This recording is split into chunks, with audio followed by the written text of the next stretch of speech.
مصر بتخطف أنظار العالم من جديد. بلد الحضارة اللي عمرها أكتر من 7000 سنة بتفتح بوابة جديدة للمجد، مش في كتاب تاريخ لكن على أرض الواقع. المتحف المصري الكبير مش مجرد مبنى، ده تحفة معمارية، قصة ومعجزة من معجزات العصر الحديث.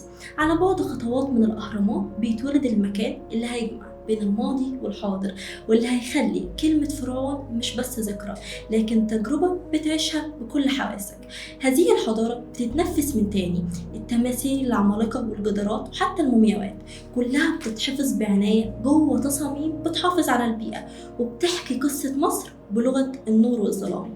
ووسط كل ده في علم كامل اسمه المصريات بيخلي كل حجر ليه حكاية، وكل نقش ليه معنى، وكل جدار بيحكي عن أجداد علموا الدنيا معنى الخلود. مصر مش بترجع التاريخ، مصر بتعيد تعريفه. وده مش متحف بس، ده وعد إن اللي بدأ من آلاف السنين لسه بيكمل النهاردة، ولسه العالم كله بيتفرج في انبهار. المتحف المصري الكبير، الماضي لسه عايش والمستقبل لسه بيتكتب، وده كان أثر.